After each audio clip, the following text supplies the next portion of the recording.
बच्चों, हम पढ़ रहे थे प्लास्टिक, कल का खतरा आज ही जागे। ठीक है, तो हमने पढ़ा था कि प्लास्टिक प्रशांत महासागर में किस तरह से एक पट्टी का रूप धारण कर चुकी है, बहुत बड़ी परत का रूप धारण कर चुकी है, जो आज संपूर्ण विश्व पर एक खतरा बनी हुई है। ठीक है, प्लास्टिक के बारे में हमने पढ़ा कि 20वीं सदी में किस प्रकार से एक चमत्कारिक पदार्थ के रूप में सामने आया और अधिक से अधिक इस्तेमाल करने के कारण एक बड़ी समस्या बन गई है, क्योंकि यह नष्ट नहीं होता है। तो एक ही मात्र उपाय है कि इसका कम से कम प्रयोग किया जाए। ठीक है, किस प्रकार लोकप्रिय बना, क्योंकि अधिक से अधिक इस्तेमाल किया गया। क्यों किया गया? क्योंकि यह सस्ता, टिकाऊ, लचीला और किसी भी आकार में ढाला जा सकता है, इसलिए। ठीक है, अब प्लास्टिक की समस्याएं मतलब प्लास्टिक किस प्रकार हमारी समस्याएं बनी हुई है। यह कई प्रकार की बीमारियों को जन्म दे रहा है, इसलिए समस्या बनी हुई है। और दूसरा ये कि यह नष्ट भी नहीं होता, और यदि नष्ट करने का प्रयास किया जाए तो उसमें भी कई प्रकार की बीमारियों को जन्म देता है। ठीक है, अब हम देखते हैं समस्या का समाधान देखते हैं। सबसे पहले तो हमें प्लास्टिक का अंधाधुंध इस्तेमाल बंद करना होगा। ठीक है, मैंने पहले भी बोला कि प्लास्टिक की जो समस्या है, इससे छुटकारा पाने का एक ही मात्र उपाय है कि इसका कम से कम उपयोग किया जाए। ठीक है, ऐसे कुछ क्षेत्र हैं जहां प्लास्टिक वाकई बहुत ज़रूरी है, लेकिन कुछ ऐसे क्षेत्र हैं जहां प्लास्टिक की बहुत ही आवश्यकता है। उदाहरण के लिए आधुनिक स्वास्थ्य सेवा के क्षेत्र में, जहां प्लास्टिक से डिस्पोजल सिरिंज, कैथेटर, कृत्रिम कार्निया, श्रवण यंत्र और कैप्सूल के आवरण बनाए जाते हैं। यानी चिकित्सा के कुछ क्षेत्रों में प्लास्टिक की आवश्यकता है। इनके लिए ऐसा कोई वैकल्पिक पदार्थ नहीं जो प्लास्टिक जितना ही सस्ता और प्रभावी हो। जो अभी मैंने पढ़ा कि डिस्पोजल सिरिंज, कैथेटर, कृत्रिम कॉर्निया, श्रवण यंत्र, है ना, ये चीज़ें और कैप्सूल का आवरण जो बनाया जाता है, इनके लिए वाकई प्लास्टिक का सही इस्तेमाल हो रहा है, क्योंकि प्लास्टिक जैसा और कोई दूसरा पदार्थ नहीं है जो इसमें प्रयोग किया जा सके, क्योंकि ये सस्ता भी है और प्रभावी भी है। लेकिन ऐसे कई क्षेत्र हैं जहां प्लास्टिक के इस्तेमाल को काफ़ी हद तक कम किया जा सकता है, किंतु ऐसे कई क्षेत्र हैं चिकित्सा को छोड़कर, और कई ऐसे क्षेत्र हैं जहां पर प्लास्टिक का उपयोग कम किया जा सकता है, किंतु हम बाज नहीं आ रहे, है ना। हम जानते हैं कि प्लास्टिक हमारे लिए बहुत बड़ी समस्या है, फिर भी हम हमारे दैनिक जीवन में या कई चीज़ों में हम प्लास्टिक का इस्तेमाल करते हैं। कुल खपत का 35% प्लास्टिक पैकेजिंग उद्योग में इस्तेमाल किया जाता है। इसे काफ़ी हद तक नियंत्रित किया जा सकता है। शैम्पू के शैशे, दाल, चावल, बिस्कुट और अन्य पदार्थों की खुदरा पैकेजिंग में प्लास्टिक का बहुत इस्तेमाल होता है।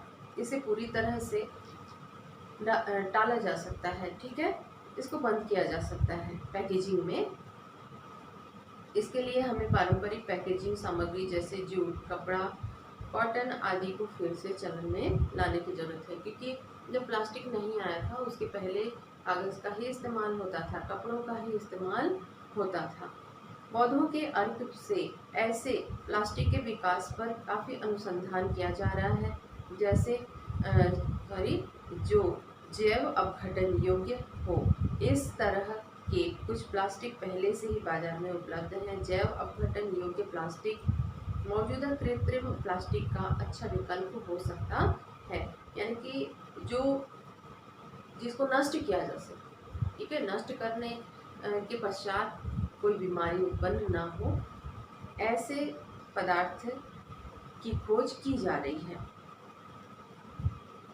जैव अपघटन योग्य प्लास्टिक मौजूदा कृत्रिम प्लास्टिक का अच्छा विकल्प हो सकता है, हालांकि अभी यह अपेक्षाकृत महंगा है, किंतु यह महंगा है।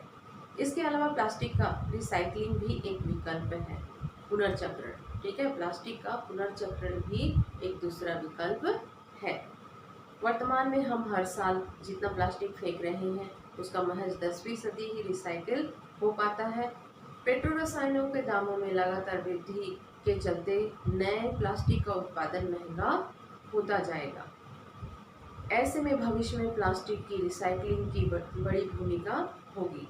छटाई और प्रक्रियागत जटिलताओं के कारण भी प्लास्टिक की रिसाइकलिंग को काफ़ी हद तक कम किया जा सकता है। प्लास्टिक में मिलाए जाने वाले एडिटिव और अन्य पदार्थों के साथ उनके मिश्रण के तरीकों के कारण भी कई बार वे रिसाइकलिंग के लायक नहीं रहते।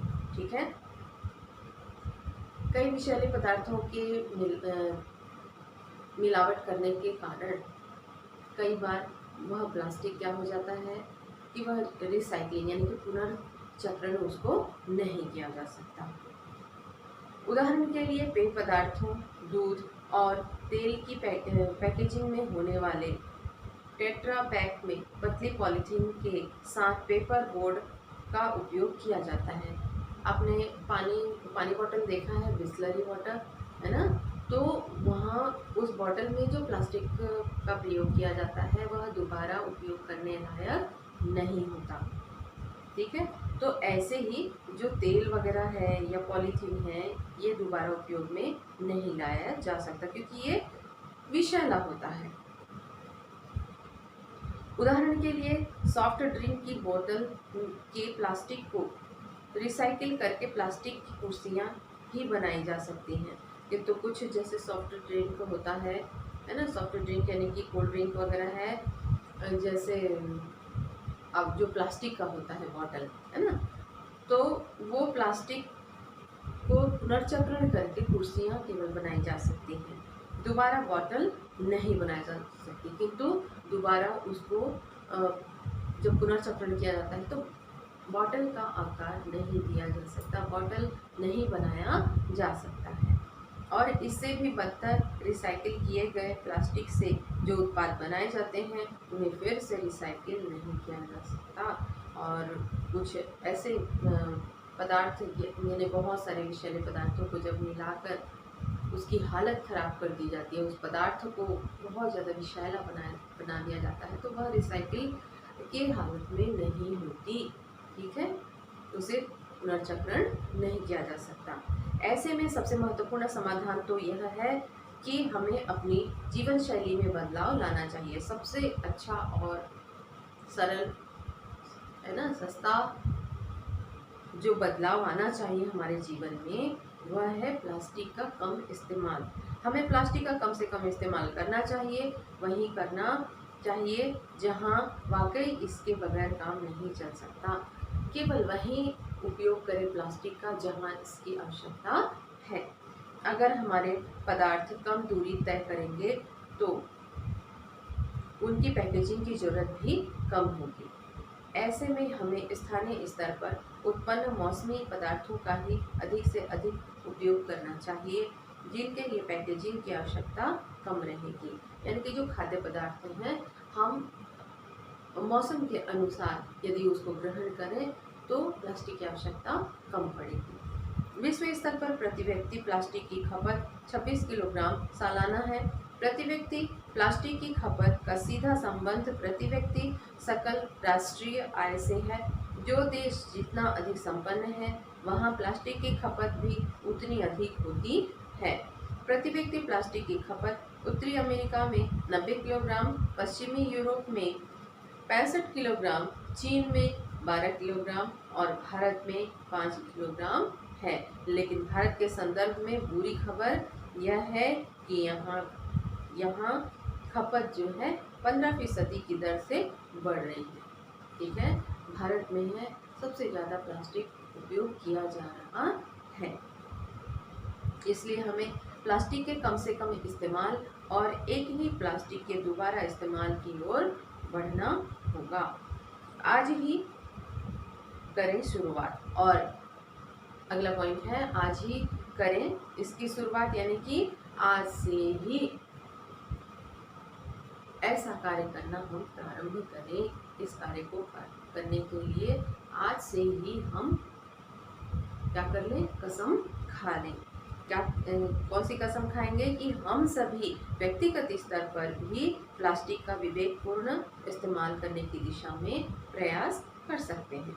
सबसे पहले हम इस बात पर विचार करें कि अपने दैनिक जीवन में प्लास्टिक का कितना उपयोग करते हैं। सबसे पहले तो हमको खुद से ही प्रयास करना होगा। हमको अपने स्वयं से ही बदलाव लाने का प्रयास करना पड़ेगा कि हम कितना इस्तेमाल कर रहे हैं अपने दैनिक जीवन में। इसको रोकना होगा। यदि हम अधिक इस्तेमाल कर रहे हैं तो इसको रोकना होगा।